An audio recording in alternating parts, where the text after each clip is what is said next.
anugerah kasih-Mu, hidup dalam kehendak-Mu.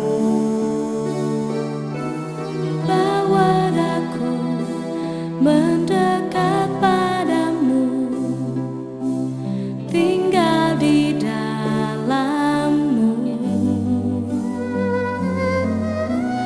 menikmati anugerah kasih-Mu, hidup dalam kehendak-Mu. Ku tak ingin jauh dari-Mu, Tuhan. Bawaku ke tempat kediaman-Mu, biarkanlah Roh-Mu tinggal di dalamku, di bait suci-Mu. Ku tak ingin jauh dari-Mu, Tuhan. Bawaku ke tempat kediaman-Mu, biarkanlah Roh-Mu tinggal di dalamku. Saudara, ini kebetulan ada yang nyerahin jimat ya, pusaka. Nanti kita akan hancurkan. Tapi sebelum kita hancurkan, akan saya jelaskan bagaimana cara penginjilan untuk orang-orang yang memiliki kuasa-kuasa kegelapan. Nah, saudara, ini ada orang yang nyerahin ini pedang. Saya beritahu, kalau sebuah pedang yang ada kekuatan yoni, namanya kekuatan magic, itu cirinya seperti ini, saudara. Bendanya ini sepertinya kayak ukirannya kayak kuno. Pertama kayak kuno gini nih. Nah, kalau dipegang gini ada suatu kayak hawa panas. Nih, coba. Siapa yang mau nyoba?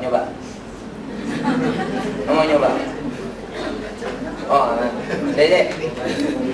Ini yang si botak ini aja nyoba.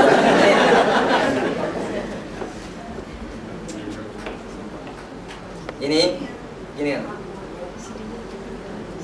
Jangan nyentuh ininya, tapi gini tak. Anda ada hawa panas. Kayak berdiri gitu. Hah? Ini namanya pedang sabet namanya. Nah, jadi begitu lihat suatu benda yang ada kekuatan magicnya, kekuatan yoninya. Pada waktu mendekati besinya ini ada suatu hawa panas. Tahu seperti ini, penggaris yang kalau digini-ginikan, gosok, saya diginikan, bulu kuduk bisa berdiri. Tapi kalau penggaris itu tidak mengeluarkan hawa panas. Tapi kalau kekuatan magic itu mengeluarkan hawa panas. Nah, pada itu dilihat gini, pedang itu pernah untuk nikem orang atau enggak, dilihat dari sini ya. Nah, kalau ini kelihatannya pernah untuk membunuh orang, tapi bukan bunuh kecoa lain. Nah, kenapa kok bisa tahu benda itu tahu untuk bunuh orang atau tidak? Dilihat dari mana? Nah, tak beritahu. Saya mau lihat, angkat tangan. Nah, ini ibu aja. Sini loh, tak beritahu.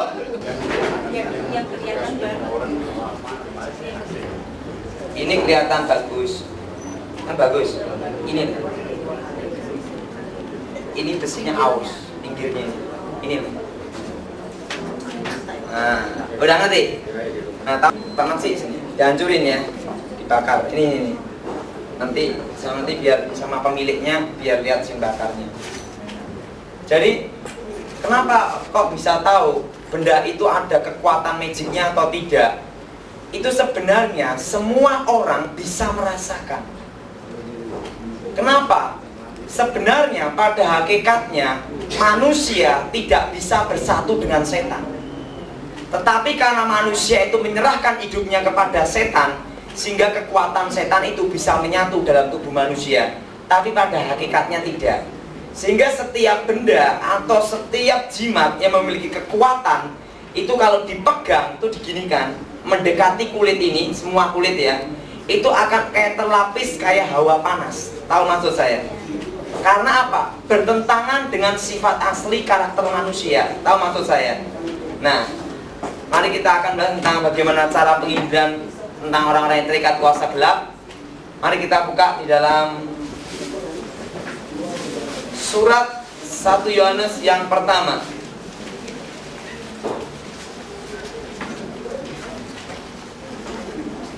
Surat 1 Yohanes yang pertama. Surat 1 Yohanes yang pertama ayat 5 sampai dengan ke-10. Surat 1 Yohanes pasal pertama ayat 5 sampai dengan ke-10. Surat 1 Yohanes, ini perjanjian baru. Yang buka perjanjian lama tobat. Sing bawa Alkitab bagus, yang tidak bawa renungkan. Saudara yang genap, saya ganjil. Dan inilah berita yang kami dengar dari Dia dan yang kami sampaikan kepada kamu.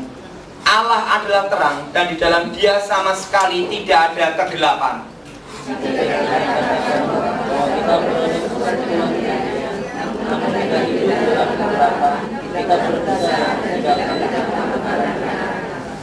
Tetapi jika kita hidup di dalam terang, sama seperti Dia ada di dalam terang, maka kita beroleh persekutuan seorang dengan yang lain.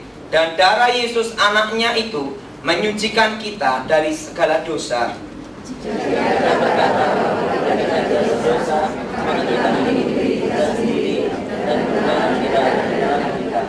Jika kita mengaku dosa kita, maka Ia adalah setia dan adil, sehingga Ia akan mengampuni segala dosa kita dan menyucikan kita dari segala kejahatan.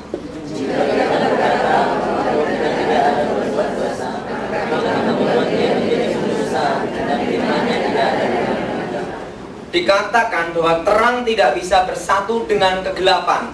Saudara kasih dalam Tuhan, orang yang terikat kuasa gelap itu ada dua aliran, di mana aliran putih dan aliran hitam, tapi dua-duanya sama dari setan. Kalau seorang yang melajari aliran putih, dia akan memiliki prinsip dalam hidupnya bahwa dirinya itu orang benar dan tidak berbuat jahat. Nah, orang yang seperti ini adalah orang yang paling susah untuk diinjili, tak beritahu. Karena dirinya merasa paling benar sendiri, betul? Udah pernah nyubit orang, tidak pernah mukul orang. Nah, tapi dia berbuat kebaikan dengan pakai jimat-jimat. Karena jimat-jimat itu sebenarnya itu masalah ilmu jimat itu tergantung pemakainya, tahu maksud saya. Walaupun itu sama dari setan, tetapi manusia walaupun dikuasai kegelapan, tapi karakter asli manusia itu masih ada. Hati nurani itu masih ada. Sehingga ada orang yang memiliki ilmu walaupun ilmu hitam, tapi bisa berbuat kebaikan seperti ilmu putih. Tapi orang yang seperti ini susah paling diinjili. Karena dirinya merasa itu paling baik, merasa dirinya tidak pernah berbuat dosa. Dan Alkitab berkata apa? Siapa yang mengaku tidak pernah berbuat dosa adalah pendusta. Nah, cara menginjili orang kayak gini nih, ini yang paling susah. Pertama yang harus saudara terapkan yaitu mendoain orang tersebut. Kalau saudara mau menginjili orang tersebut, saudara harus doa puasa dulu. Karena apa? Pasti akan terjadi namanya pertarungan roh. Tak beritahu. Akan banyak sekali hambatan untuk nemui orang tersebut. Ada yang mencret atau yang macam-macam lah. Karena kenapa saya ngomong demikian? Karena saya udah praktek di lapangan udah 9 tahun.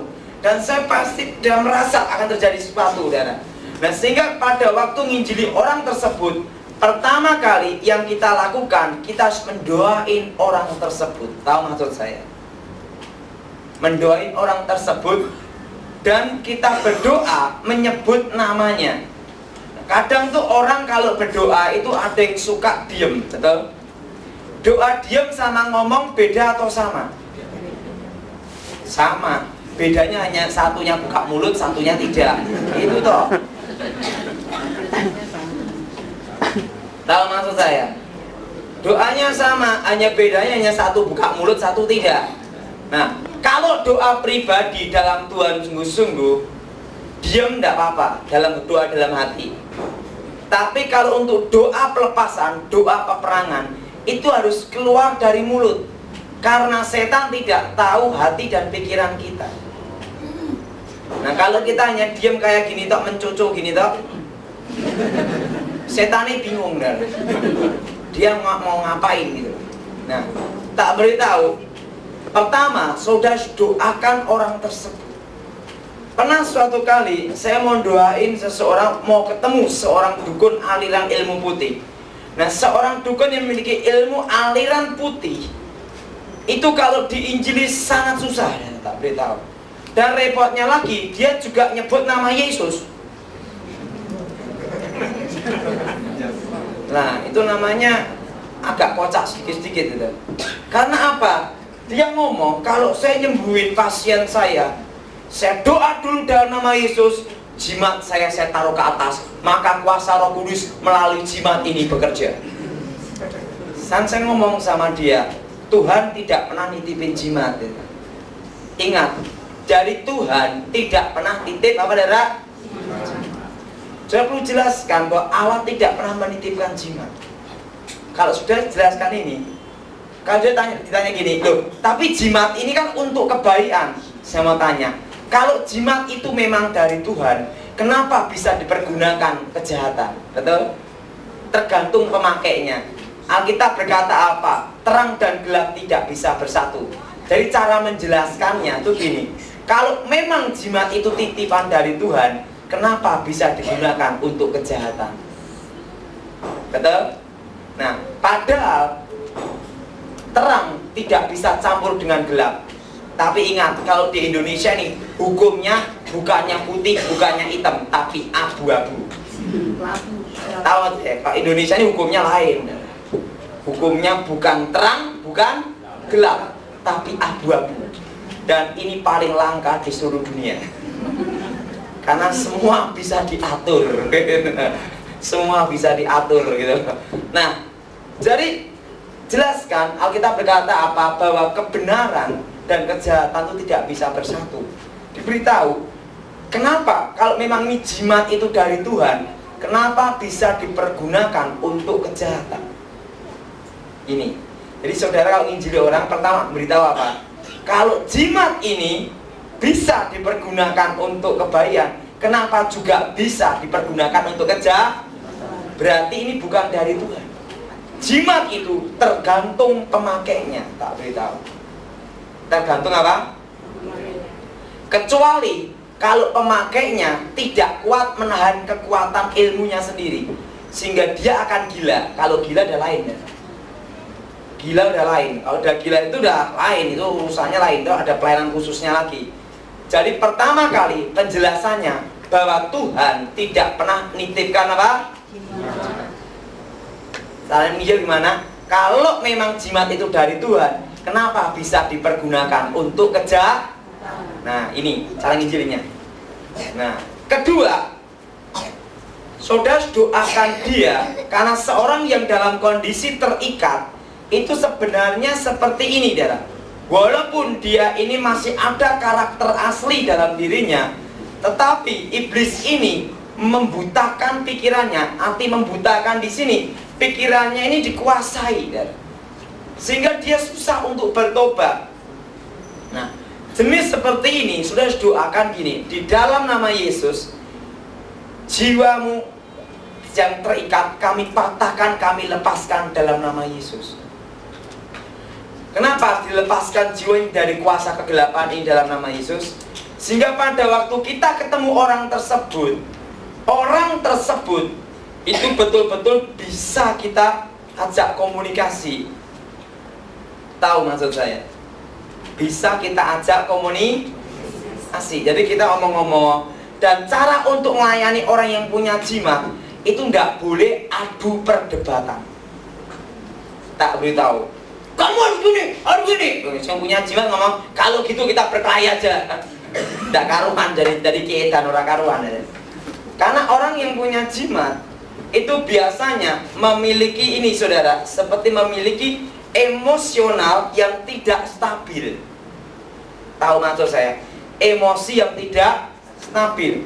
Kalau dia berhubungan dengan sensitif masalah kepercayaannya dia akan seperti mudah marah dan dia siap untuk adu argumentasinya. Dan kalau udah adu argumentasi, itu bukan jalan pemecahan. Tak beritahu, kalau sudah adu argumentasi, berarti saudara masuk untuk nginjili orang tersebut susah. Jadi sistemnya bagaimana? Selain saudara mendoakan, saudara ajak omong-omong. Hindari perdebatan. Tahu saudara? Hindari perdebatan. Nah, kecuali kalau dia punya ilmu kebal. Dia ngomong, saya ini punya ilmu kebal gini-gini. Kalau saya ngomong, yuk kita praktek uji aja. Kenapa? Karena saya tahu kelemahan ilmu kebal. Diberitahu kelemahan ilmu kebal di sini, di sini, di sini. Ini sama tempat untuk Saya ngomong, yuk mau coba. Kamu mau coba, udah ogok-ogok, mau enggak? Pikir-pikir dia, biasanya setelah itu. Tapi jangan nginjili jenis seperti ini, jangan nantang, enggak boleh. Tidak boleh adu argumentasi, tetapi tenang. Beri dia kesempatan untuk bicara. Kebanyakan kalau punya suami yang punya jimat, istrinya tuh kadang itu serempetnya setengah mati deh. Jimat ini dukun nih, nah itu memang kayak bebek McDonald itu. Nah itu untuk nginjili orang kaya yang punya jimat itu susah ada. Karena orang tersebut kalau disinggung masalah kepercayaannya, dia akan semakin mengeraskan hatinya. Tahu maksudnya? Saudara, tunjukkanlah aja perbuatan saudara. Ngerti? Tunjukkan apa? Perbuatan. Karena orang yang punya jimat, kalau dia disinggung masalah kepercayaannya, dia akan mudah sekali emosi. Dan itu emosinya tidak stabil. Dan kalau langsung gini, nah ini gini. Nah, dan yang ketiga, saudara jangan terpengaruh dulu yang disebut namanya sugesti. Nah, maksudnya gini, kadang itu saya lihat orang Kristen tuh ada yang aneh-aneh kalau caranya nginjili. Misalnya gini nih, wah di sana itu ada dukun. Udah takut dulu, nanti ada doa penyerangan, ada doa gini. Ada yang satu lagi, baru ada gini, ada kodok lompat, wah ini serangan setan. Nah ini namanya terpengaruh situasi. Di dalam untuk melayani orang jenis ini tidak boleh terpengaruh situasi yang ada. Saya dulu punya prinsip sejak kecil, walaupun menghadapi orang model apapun, kamu makan nasi, saya juga makan nasi, gitu. Kamu kan tidak makan kerikil. Tahu maksud saya? Jadi saudara punya prinsip, patahkan rasa sugesti dalam diri saudara. Kamu makan nasi, saya makan nasi. Kamu punya kuasa setan, tapi saya punya kuasa Tuhan, gitu. Jadi harus mematahkan rasa sugesti. Karena saya pernah ada di Australia, tepatnya di Perth, itu gini, ya. Ada seorang pendeta itu ekstrim, betul-betul ekstrim, dan dia memiliki rasa sugesti yang sangat tinggi. Di Australia itu kalau burung kan diliarkan, dan tidak boleh ditembak. Kan tidak boleh ditembak itu, ditembak kena denda katanya. Ya betul boleh ya. Nah suatu kali ada burung masuk ke rumahnya pendeta ini. Nah masuk ke rumah pendetanya, burung itu langsung ditangkap dalam nama Yesus. Nah setelah itu burung itu dimasukkan ke toples. Nah waktu itu saya diundang khotbah sama pendeta ini. Ya, saya kan datang aja, mau diundang. Penting kan saya habis khotbah makan, selesai. Itu urusannya itu toh saya. Nah waktu saya habis khotbah diajak makan, dia ngomong gini, Pak Daud, saya dikirim sama penyihir yang di Australia ini. Apa itu bu? Burung gaib. Saya mulai berpikir, kalau burung gaib itu bicara masalah ilmu darah, burung siluman. Wah, ibu berarti hebat sekali dong, bisa nangkep burung siluman. Iya Pak Daud, saya itu pendoa syafaat. Mari tak tunjukin burungnya. Saya lihat burung dimasukkan toples. Saya ngomong sama ibu, ini bukan burung gaib, ini saya juga hobi burung, ini teman saya. Dimasukin toples. Nah, saya ngomong ini bukan burung gaib, ini burung nyasar masuk rumah ibu. Nah, jadi orang terpengaruh namanya rasa sugesti. Nah, untuk jenis ini rasa sugesti harus diputuskan dulu. Kalau saudara mau nginjili orang seperti ini, tetapi rasa sugesti masih kuat di dalam diri saudara, saudara tidak bisa menginjili dia dengan leluasa. Karena saudara berpikir gini dulu, wah nanti jangan-jangan dia nyantet saya, gitu. Jangan-jangan dia nyerang saya. Nah, perasaan-perasaan seperti itu harus dihilangkan. Saya kalau lihat jimat, pedang, keris, tombak yang orang yang itu kan gini-gini kan ya. Ada lagi yang doa peperangan, apa pelepasan. Wah, pedang ini udah grogi dulu. Nah, itu berarti dia kalah sudah sama sugestinya. Nah, itu tidak boleh. Nah, itu harusnya apa? Ini benda biasa, tumpas-tumpas. Ibarat aja, benda itu diibaratkan seperti saudara megang sendok, itu aja. Jangan saudara bayangkan bahwa pedang itu, keris itu seperti benda yang keramat. Tahu maksud saya? Tahu maksud saya? Ngerti enggak? Karena kadang tuh orang berpikir ini benda keramat, harus ini cara megangnya, wah bakar gini. Jangan ibaratkan seperti itu. Jadi bayangkan aja itu seperti apa? Garpu atau sendok. Tahu maksud saya? Kalau saudara sudah membayangkan bahwa pedang itu memiliki kekuatan, saudara akan ada rasa grogi dulu. Tahu maksud saya? Ngerti? Grogi dulu. Jadi rasa sugesti ini harus terlebih dulu di apa, Dara? Diputuskan dulu, dibuang dulu. Hanya ada satu tok, ini benda biasa. Walaupun kita tahu itu ada kekuatan jimatnya, pokoknya aku percaya dalam nama Yesus. Itu toh. Patahkan rasa sugesti. Dan yang keempat, di dalam melayani pelepasan, wah ini betul-betul panas sekali ya. Ini betul-betul panas, tapi tidak apa-apa lah. Di dalam melayani pelepasan, saudara kalau omong-omong dengan orang yang dilayani pelepasan, jangan tutup mata. Tapi saudara harus buka mata. Kenapa harus buka mata? Karena di dalam hukum alam roh, dalam suatu pertarungan ilmu, itu ada suatu hukum, yaitu tatap mata dengan mata. Tapi ingat, tidak boleh. Wah, lain. Saya pernah di KKR di Manado. Oh, orang Manado sana itu cantik-cantik loh.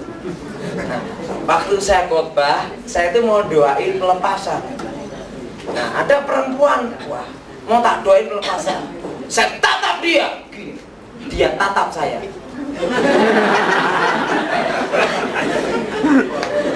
Pernah itu. Saya ngomong. Nah, saat itu juga langsung saya grogi ya. Grogi itu ya. Kalau saya itu terus terang, langsung saya gini. Ya, saya kok iya. Enggak taunya tante Leni pelepasan, dia ngejak saya sama tim, saya dijak makan, dia juga ikut makan. Dia deketin saya. Pak, bagaimana waktu Bapak doain saya? Saya ngomong, oh saya doa biasa-biasa. Hati Bapak bagaimana? Oh biasa-biasa. Waduh, ini doa pelepasan komplit namanya. Bahaya ini ya itu pernah terjadi. Jadi pernah itu saya tadi. Itu. Jadi kalau saudara konseling seseorang yang memiliki jimat atau seseorang yang punya ilmu, itu tatap mata dengan mata. Tapi dengan tenang. Ingat, jangan terpengaruh situasi dengan rasa sugesti. Perhatikan, orang yang takut sama setan akan lihat setan. Tapi orang yang mau nyari musuh setan, tidak ketemu setan. Perhatikan, pernah ada suatu kali, kenapa ada orang yang ketemu setan, kenapa dia lari? Karena dia takut. Nah, orang yang takut sama setan biasanya sering ditemui setan. Lah benar. Siapa yang pernah lihat setan? Angkat tangan. Nah, mesti takut sama setan. Betul kan? Kalau orang yang kalau mau kencing aja diantar sama, nah itu mudah ditemui setan itu. Karena apa?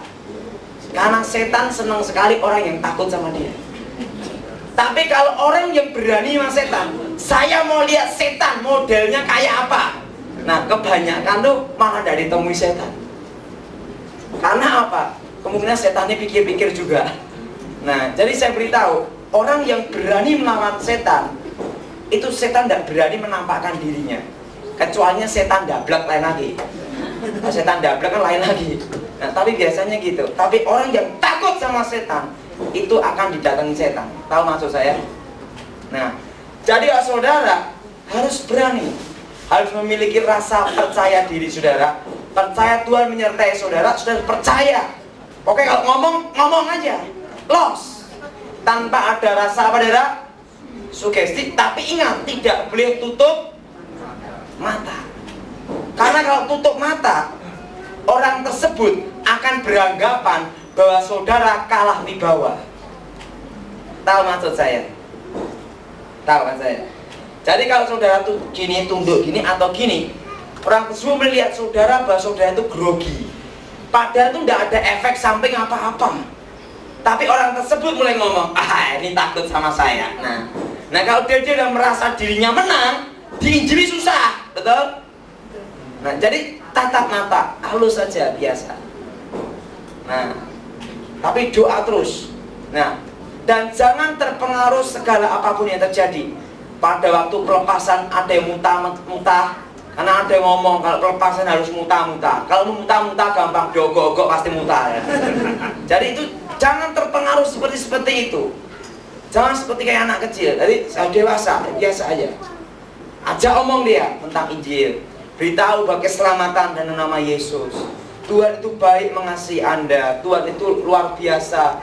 Dia ingin saudara supaya bertobat. Gini-gini, omong aja. Kalau itu suami saudara, ajak.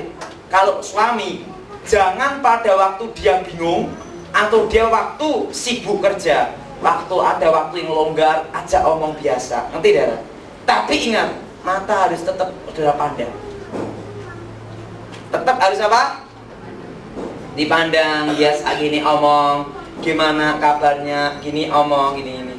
Nah, saya sejak kecil untungnya diajar untuk tatap mata. Kenapa? Karena sejak kecil saya diajar, selama kamu tidak salah, kamu harus tatap matanya dia.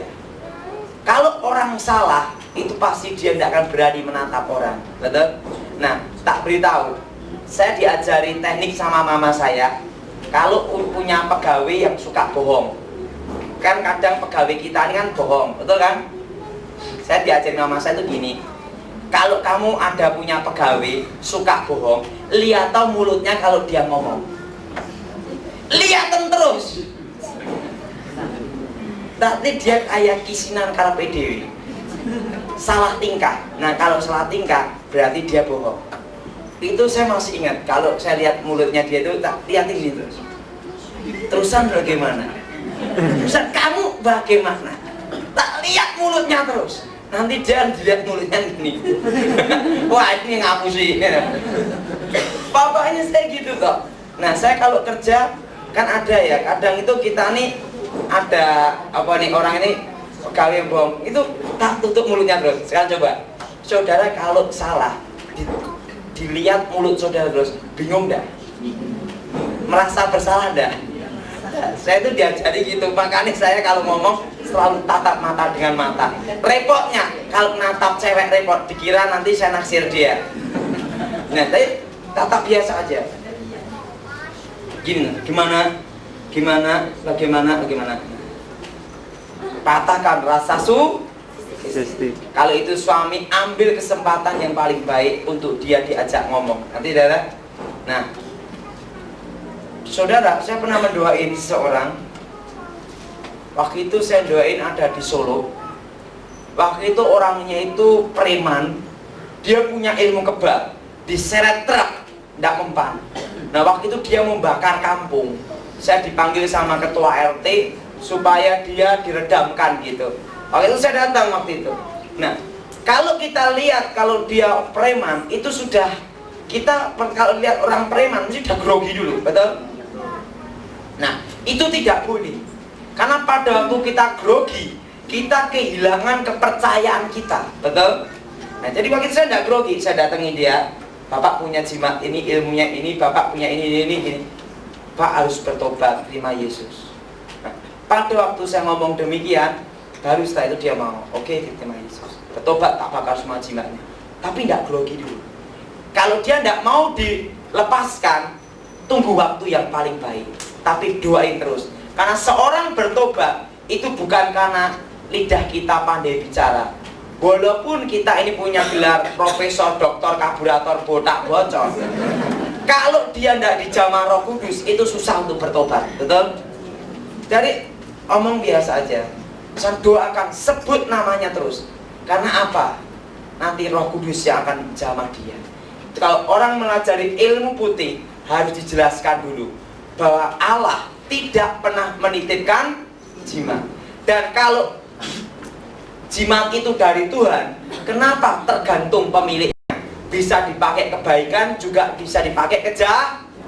Kalau itu dari Tuhan, tidak bisa dipakai kejahatan. Dijelaskan dulu. Nah, orang yang punya ilmu putih ini biasanya apa? Orangnya tidak suka ribut. Saya tuh heran ya, 6 pendeta satu kamar bisa tengkar, tapi 6 dukun satu kamar bisa rukun. Nah, karena apa daya? Kadang itu gini ya, karena kalau di perdukunan itu tidak ada namanya rebutan pasien. Nah, kalau di gereja itu ada namanya rebutan jemaah. Betul kan? Nah, dan anehnya lagi, karena kalau 6 pendeta bersatu, maka runtuhlah kerajaan setan. Tapi kalau setan mau ganggu dukunnya, ngapain diganggu? Apa kurang kerjaan? Oh, nggak usah diganggu aja pasti masuk neraka, betul kan? Nah, jadi pendeta ini diganggu terus. Jadi saya beritahu, cara untuk memberitakan Injil ini, saudara menjadi teladan. Karena orang yang memiliki ilmu putih, dia itu memiliki sifat karakter yang baik. Tak beritahu. Dan biasanya punya solidaritas yang sangat tinggi. Dan setia kawan. Orang yang bekas dari kebatinan, kalau dia bertobat percaya Tuhan, dia melayani Tuhan sungguh-sungguh, dan dia akan memiliki sifat betul-betul membela teman itu sampai mati ya. Seperti preman. Preman itu kalau dia itu punya teman, temannya apapun bela sampai mati, betul? Nah, saya masih ingat, saya pernah bantu seorang pendeta ada di Jawa Timur. Ada pendeta, tidak saya beritahu siapa namanya. Pendetanya ini orang yang terkenal juga, ya. Terkenal. Waktu itu dia ditembak juga, yang nembak juga pendeta juga. Namanya saya sebut pendeta koboi. Loh, ini benar, tembak, tor gitu. Lari ini, wah lari. Pendeta ini lari. Pada waktu dia diancam dan kemungkinan dia akan kehilangan kedudukannya. Pada waktu dia diancam dan akan kehilangan kedudukannya, tidak ada seorang pun yang mau menemani dia. Repotnya pakai politik, namanya politik rohani. Kan firman Tuhan mengatakan bahwa kita tidak boleh cari musuh ribut. Tetapi pada waktu pendeta ini mau ditembak, udah ditembak, tapi tidak tembak peringatan 6 kali aja. Setelah itu dia lari, mau dikejar, mau dibunuh, mau diancam ini. Tapi tidak ada temannya yang mau untuk nelpon dia karena takut. Karena pendeta ini akan kehilangan kedudukannya, dia tidak punya kuasa lagi. Kehilangan semua. Nah, pada itu saya ada di Akpol, waktu itu saya ada di Akademi Kepolisian di Semarang. Waktu itu saya ngajar untuk taruna-taruna dan perwira-perwira. Waktu itu perwira polisi, saya ngajar tentang melumpuhkan ilmu hitam, bagaimana cara untuk memeriksa orang punya ilmu hitam, untuk intelnya, untuk sersenya, bagaimana mengalahkan mereka. Saya ajar untuk Kristen Katolik yang percaya Tuhan Yesus di tempat itu, untuk taruna-taruna calon perwira. Nah, pada waktu saya masuk ke situ, saya diberitahu adiknya datang telepon saya, Pak Daud, kakak saya mau ditembak orang. Loh, saya nembak preman mana? Saya gitu. Saya kaget. Yang nembak juga pendeta. Hah? Wah, ini pendeta apa ini? Itu tembak sungguhan apa? Enggak, kan ada yang namanya tembak-tembakan toh. Enggak, ini tembak sungguhan. Oh, bener.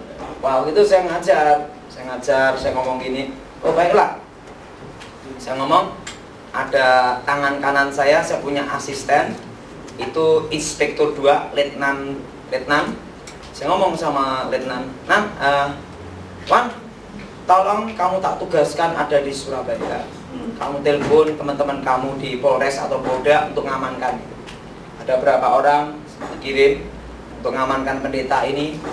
Lalu diancam, tapi tidak ada orang yang mau nemani. Hanya ada 3 orang yang nemani dia dengan setia.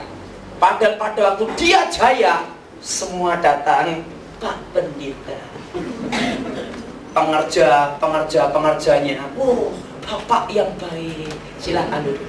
Tapi pada waktu dia karirnya akan seperti rata seperti tanah, tidak ada yang mau nemani dia. Waktu itu saya ngomong sama dia, Pak Pendeta, tenang aja. Kalau ada apa-apa Bapak telepon saya. Nanti akan saya koordinir semua keamanan gini. Loh, biaya bagaimana? Oh, enggak usah bayar, gratis. Pak Victor mesti tahu itu, Pak Iwan deh yang ngatur.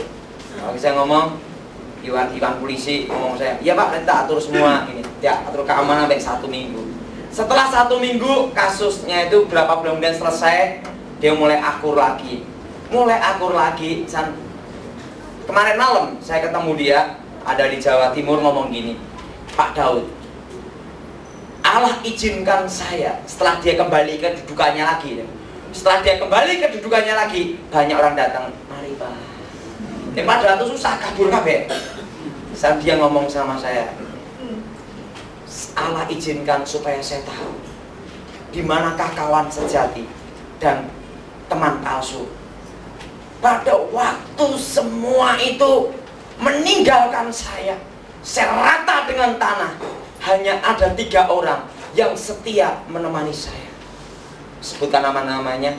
Dan orang yang setia juga menemani saya itu adalah Anda dan teman Anda polisi ini. Terus saya ngomong gini, enggak, gini Pak, terus tenang, saya ini sebenarnya nolong Bapak itu karena ada maksud. Loh, maksud apa? Kaget gini ya. Saya dalam hidup saya tidak mau utang budi. Loh, Anda baru kenal saya sekali, tapi Anda menolong saya sampai taruhannya nyawa. Padahal kalau Anda nanti misalnya gagal, nanti Anda akan dimusuhi dan seluruh Indonesia. Teman saya Iwan polisi ngomong, kalau Pak Daud ini secara kronologis, kalau Bapak nanti sampai ini gagal, Bapak bisa di stop untuk khotbah seluruh Indonesia. Tapi Bapak kenapa mau menempuh resiko ini? Sang pendeta ini ngomong sama saya, Pak Iwan ngomong sama saya ngomong begini, karena adik Anda pernah nolong saya sekali. Pada waktu saya susah, pada waktu saya merintis bisnis, waktu saya mengalami kesusahan, adik Anda yang menolong saya. Karena ini saya sudah selesai, berarti saya sudah lunas. Lunas apanya? Ya sudah lunas, selesai. Loh, berarti Anda nolong saya ada maksud? Enggak, maksud saya satu toh, saya tidak mau utang budi. Nah, orang yang dari kebatinan, orang yang memiliki ilmu putih, kenapa susah diinjili? Karena mereka memiliki punya prinsip seorang satria. Seorang satria itu bagaimana? Dia tidak mau main belakang, tapi main depan. Dan yang kedua, dia kalau utang budi, dia akan melunasinya. Nanti maksud saya. Nah, padahal kadang tuh orang Kristen udah ditolong malah gebukin, betul nggak? Nah, kadang orang Kristen ini yang menjadi batu sandungan. Jadi saudara ingin menginjili orang seperti ini, saudara harus betul-betul tunjukkan kasih Kristus dalam hidup mereka. Amin. Karena mereka susah diinjilin, karena mereka punya prinsip, saya ini orang baik, betul? Dan saya kalau nolong orang yang punya ilmu kebatinan, sebelum saya bertobat sampai sekarang, itu memiliki, ingat, walaupun orang itu memiliki ilmu putih, itu dari setan, tapi orang tersebut sejak kecil memiliki karakter dan sifat, ngerti tidak? Sehingga sifat dan karakter ini kadang tidak dikuasai ilmunya, hanya pikirannya dibutakan untuk tidak percaya Tuhan Yesus. Tapi mereka tetap tidak selamat masuk surga. Kasihan kan, betul? Jadi susah, karena karakternya udah baik, sifatnya sudah baik. Nah, orang yang memiliki sifat seperti ini susah untuk diinjilin. Nah, waktu itu tunjukkan kasih itu. Nah saya ngomong, saya banyak nolong orang, itu orang yang punya jimat apa, kita tidak usah banyak ngomong lah. Kita injilin dia, itu salah. Tapi tunjukkan apakah? Kasih. Dan ingat, jangan jadi pengecut. Karena orang yang ilmu putih, itu dia punya jiwa pemberani dan bukan seorang pengecut. Gentleman gitu loh. Jadi saudara harus gini, omong aja biasa. Nah, nanti dia akan dijamah Tuhan. Amin. Dan kalau dalam bakar jimatnya, saudara harus di depan pemiliknya. Tidak boleh tanpa sepengetahuan pemiliknya. Kenapa? Kalau itu di depan pemiliknya, itu bagus. Kalau tidak ada pemiliknya dibakar, nanti pemiliknya ngomong, jangan-jangan nanti dijual ini. Karena pernah terjadi. Saya punya seorang ya, tapi tidak tak sebutkan namanya. Padahal dia tahu tentang apa namanya okultisme. Jimat itu walaupun berlian atau emas, itu harus dimusnahkan. Jimat walaupun itu berlian atau emas 1 kilo pun harus dimusnahkan. Nah, tapi dia ini tahu hal itu. Tapi dia tuh karena tergoda. Alasannya apa? Benda ini kan kalau setannya diusir keluar, benda ini bisa dijual. Nah ini dia. Itu tidak bisa. Karena jimat itu sudah seperti kayak meterai perjanjian. Meterai ini dinyatakan batal kalau perjanjian itu dimusnahkan. Betul? Nah harus dimusnahkan. Akhirnya apa? Padahal pelayanan dia waktu itu tuh gini dia. Nah pada waktu dia sudah hatinya ke situ, pelayanannya hancur. Ingat, di dalam kitab Yosua kita pelajari tentang barang-barang yang ditumpas. Tapi ingat, runtuhnya tembok Yeriko, satu orang Israel namanya Akan mencuri barang-barang yang ditumpas. Betul? Akhirnya terjadi suatu kekalahan pada pihak Israel pada waktu nyerang Ai. Demikian saudara, kalau saudara melakukan itu, maka saudara mengawali kehancuran hidup saudara. Karena itu bertentangan dengan firman Tuhan, dan itu namanya kekejian di hadapan Tuhan. Jadi barang-barang seperti itu harus dimusnahkan. Tidak boleh saudara ingin memilikinya. Nah, karena apa? Waktu itu pernah saya dengar kasusnya.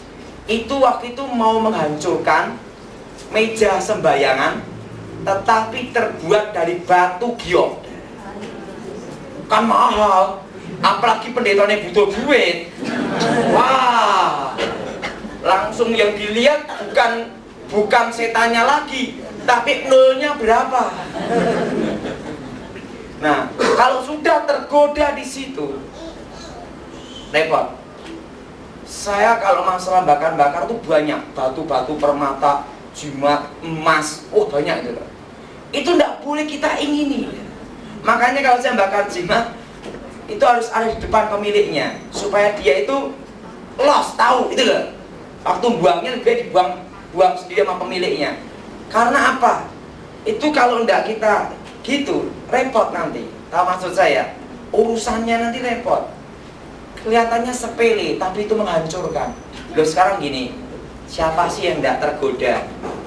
Misal saudara saat ini baru terlibat utang 10 juta. Tiba-tiba sudah melayani pelepasan untuk dibakar, berlian, ada 5 biji, keratnya 1 karat semua, 1 karat semua, 5 biji.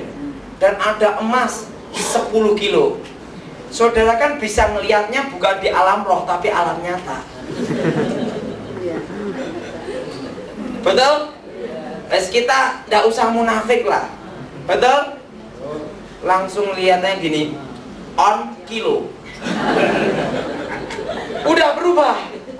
Nah, jadi kalau melayani pelepasan jenis orang yang ilmu putih mau ilmu hitam, itu harus di depan pemiliknya, supaya kita tidak tergoda. Dan jangan disimpan di rumah dalam 1 malam pun, karena itu akan menjadi jerat. Kalau orang yang sudah mau nyerahin, langsung segera dituntaskan. Ngerti kan? Jangan ditunda 1 malam pun, tidak boleh. kecuali orang tersebut belum rela. Kalau belum rela, jangan saudara paksa. Karena kalau dipaksa percuma, jadi geger, betul? Ribut nggak karuan. Ngerti? Ingat, saya percaya karena saya sendiri pun di bidangnya untuk pengusiran roh, untuk mengusir setan. Tetapi ingat, jangan ngomong sedikit-sedikit setan. Misalnya, jangan-jangan ini setan, ini setan. Nah, kadang tuh repot ya. Sing salah ini setannya apa manusianya? Saya lihat setan juga kadang juga kasihan ya. Tapi memang dia setan memang harus dimusuhin ya. Nah, tapi misalnya gini, sakit perut. Ini gara-gara kamu. Hei roh setan, keluar dari perutku dalam nama Yesus. Padahalnya setan tidak ngapa-ngapain. Dia hanya makan cabai kepedesan mencret. Setannya kan bingung, apa salahku? Betul? Saya kadang-kadang berpikir juga, ada orang yang terlalu ekstrim, itu kalau ngomong sidik-sidik setan, betul?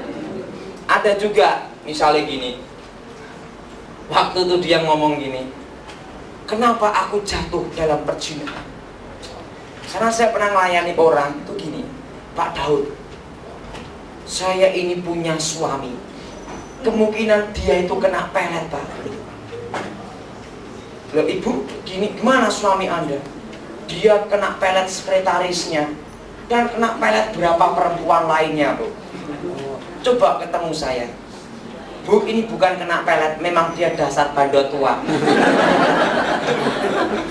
Saya ngomong sama dia, kalau jenis ini perlu pergumulan doa puasa supaya dia bertobat. Memang itu ada ikatan roh perzinahan, tapi itu ingat ada namanya karakter sifat, betul ya? Nah kalau sifat itu hanya Roh Kudus yang bisa membuat orang itu bertobat.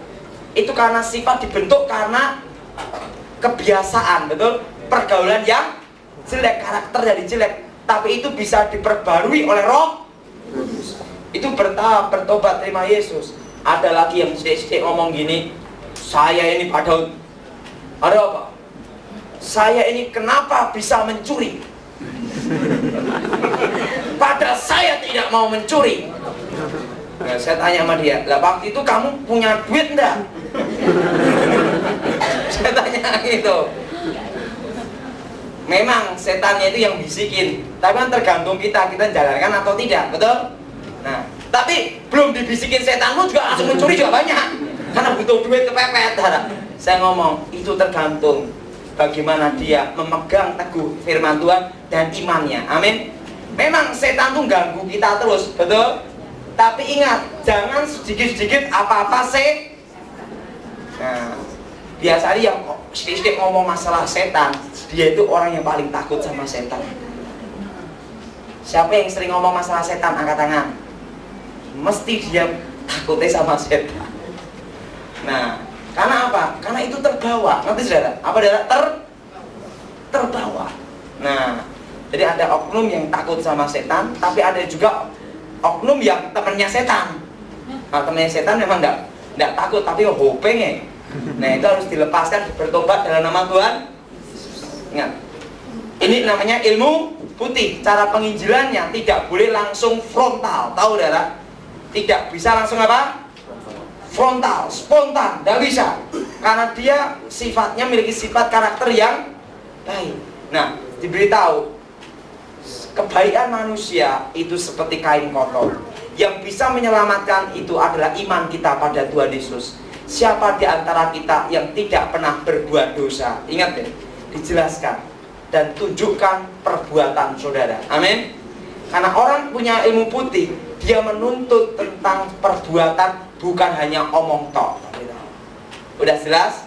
Nah, sekarang yang kedua, untuk menginjili orang yang memiliki ilmu hitam. Nah, ke orang ilmu hitam, penginjilannya itu harus frontal. Bertobat apa enggak? Karena orang yang punya ilmu hitam memiliki suatu sifat yang disebut ambisius dan memiliki karakter yang sangat keras. Orang yang memiliki ilmu hitam itu biasanya suka membunuh. Sudah baca di koran, orang makan mayat? Itu udah dengar di Jawa Tengah? Coba dimatiin dulu. Ngerti tidak? Makan orang. Dan supaya apa? Supaya, dan biasanya yang dibunuh, yang dimakan itu adalah hari kelahiran Sabtu Pahing, kedua Jumat Kliwon, dan Jumat Wage. Karena apa? Orang yang memiliki hari kelahiran itu menurut kepercayaan, tapi kita tidak boleh percaya, karena itu semua hari baik. Orang yang memiliki hari kelahiran Sabtu Pahing itu memiliki kekuatan hati baja, hati yang sangat keras. Jumat Kliwon, Jumat Wage itu weton yang orang nikah terkeras. Tapi kenyataannya orang yang weton Sabtu Pahing lembut juga banyak, seperti saya juga lembut. Jadi kita tidak boleh percaya seperti itu, amin. Nah, itu hanya kepercayaan aja. Nah, itu saudara, itu diambil kekuatannya. Biasanya yang dimakan itu adalah mayat orang sakti, bukan mayat orang sembarangan. Tahu ya? Hanya mayat orang yang itu untuk menyedot kesaktian orang yang mati itu. Ngerti ya? Ngerti maksud saya? Untuk menambah kekuatannya. Nah itu. Nah biasanya kalau saya dulu nggak mengajari yang untuk makan orang, enggak, karena saya anak baik-baik. Nah kalau sudah makan sekali, itu akan makan terus dan tidak bisa putus kecuali dia bertobat terima Yesus. Karena itu seperti ketagihan, seperti kalau pedang atau keris atau tombak. Keris itu pernah untuk nikam orang sekali, dia akan nikam terus. Dan kalau tidak nikam, pemiliknya yang jadi korbannya. Ingat, keris ken arok terus ya. Nah, kalau seperti nenek saya, waktu itu dia melajari ilmu santet setan kober. Sekali dia bunuh orang, akhirnya dia bunuh orang terus sampai akhir hidupnya. Dan kalau bunuh tidak tanggung, anak cucu dibunuh semua. Nah, sehingga pada waktu saya belum bertobat dulu, waktu saya melajari ilmu santet, ilmu setan kober, berbagai ilmu, kakek nenek saya, guru saya hanya ngomong dua hal. Kalau kamu jadi orang baik sekalian. Kalau jadi orang jahat sekalian. Karena apa? Kalau kamu sekali membunuh orang, kamu akan membunuh orang terus. Ini resikonya mempelajari ilmu itu. Makanya kalau kamu jadi orang baik sekalian, kamu harus jadi orang betul-betul baik. Tidak boleh membunuh, tidak boleh mukul orang. Karena kalau kamu sampai mukul orang sekali, kamu akan mukul terus juga. Itu ilmu udah, nanti tidak. Nah, tapi saya ngomong jalan kebaikan. Sehingga selama saya belajar ilmu, tidak pernah ada tindak kriminal. Bahkan data saya di kepolisian boleh dicek seputih salju. Karena saya tidak pernah terlibat baik masalah ini. Nah, paling pas saya hanya suka adu ilmu, mengalahkan berbagai ilmu apapun juga. Tapi saya kalah sama pendeta gendut montok itu. Akhirnya saya tobat sama pendeta Gilbert, terima Yesus. Nah, jadi orang memiliki ilmu hitam, itu ilmunya akan menuntut dia terus, tahu dah? Untuk apa? Membunuh. Kebanyakan di Indonesia ini yang punya ilmu hitam sama ilmu putih, banyak yang ilmu putihnya. Karena kalau ilmu hitam itu korbannya itu nyawa, dan kalau dia punya anak atau istri, bisa mereka jadi korbannya juga. Nah, kebanyakan orang tidak mau resiko seperti itu. Tapi kalau orang sudah dibutakan kuasa gelap, dia berani nempuh resiko itu. Ada namanya perjanjian dengan iblis. Dan itu kalau dia sampai ilmunya puncak, misalnya sampai dia tergenapi apa yang jadi itu, dia memiliki kesaktian seperti orang yang melajari ilmu putih 20-25 tahun. Ngerti maksud saya? Nah, biasanya orang seperti ini mengambil jalan pintas, tahu maksud saya? Nah, kalau injil jenis seperti ini, itu tidak mudah. Kenapa tidak mudah? Saudara harus memiliki mental baja. Nah, tiba-tiba dia melayani pelepasan, dia ngomong gini, aku dapat penglihatan untuk kamu. Apa itu? Saya lihat ayam goreng di depan saya. Dia akan melihat manusia itu seperti makanannya, dan dia akan haus. Apalagi kalau orang itu sudah berubah jadi harimau putih, ilmu harimau putih ya, wah udah tidak karuan ya. Seorang jadi harimau pasti akan bunuh orang ya. Untung pada itu saya berubah jadi harimau, tapi saya tidak bunuh orang. Karena sebelum saya terlibat terlalu jauh sampai ilmu itu, saya menguasai, saya mendalami ilmu ketenangan batin, sehingga saya tidak akan bunuh orang. Waktu saya bertobat, saya lepaskan semua. Itu kalau sudah membunuh sekali, itu akan menerkam terus ya. Nah, dan cara untuk mengalahkan ilmu jenis ini, saudara harus doa puasa untuk orang tersebut sebelum ketemu. Ngerti maksud saya? Doa puasa dulu sebelum ketemu. Pertama, supaya saudara imannya dikuatkan Tuhan. Dan yang kedua, wong jenenge temanku aja yang polisi ngomongin ya, kalau aku yang jadi pemeriksanya, aku ndak mau sendirian. Loh, polisi penembak jitu kok takut? Ya aku pikir-pikir, pasti aku akan bawa pengawal kira-kira 7 orang atau 10 orang pakai senjata lengkap. Kenapa? Aku sendiri pun kan juga gemuk. Teman saya juga saya punya asisten juga takut juga, wah aku ya takut juga ya. Nah itu tidak boleh takut, harus berat dan itu frontal. Kalau kamu tidak bertobat masuk neraka. Nah jenis penginjilan orang yang punya ilmu hitam itu harus keras tapi tahu. Karena apa? Setelah itu dia pasti akan mencoba ilmunya ngirim ke saudara. Nah itu disebut namanya perang santet. Dan biasanya orang yang punya ilmu hitam ini mudah sekali untuk cepat bertobat daripada yang memiliki ilmu putih. Karena orang ilmu putih merasa dirinya benar, orang punya ilmu hitam merasa dia itu orang yang jahat. Nah dia pasti akan suka adu ilmu, betul? Nah kalau suka adu ilmu ngirim santet kalah pasti tobat. Orang punya ilmu hitam itu tidak banyak cincong, gini-gini tidak banyak. Pokoknya adu ilmu saya kalah saya bertobat. Ngerti tidak? Ngerti tidak? Nah kalau itu tidak melihat tingkah laku baik atau jahat, penting bisa menang atau kalah gitu toh. Itu namanya ilmu hitam dah itu dah. Pikirannya udah buntu. Ngerti tidak? Jadi kalau orang injili orang punya ilmu hitam, seperti saya ngomong, sekarang gini, Anda punya ilmu, saya bawakan Injil pada saudara, saya percaya Yesus. Dia ngomong, kita adu ilmu. Nah, kalau udah adu ilmu, oke. Tapi ingat, kalau mereka minta adu ilmu, ada perjanjiannya. Kamu di rumah sana, saya di rumah saya sendiri. Jam sekian, jam sekian. Kalau besok ada yang muntah darah, dia yang kalah. Gimana? Nah itu frontal. Neng jangan coba-coba kalau imannya belum kuat.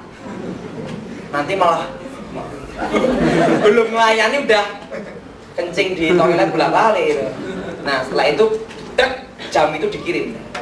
Nah saya pernah disantet. Saya tenang-tenang aja tidur angker pulas.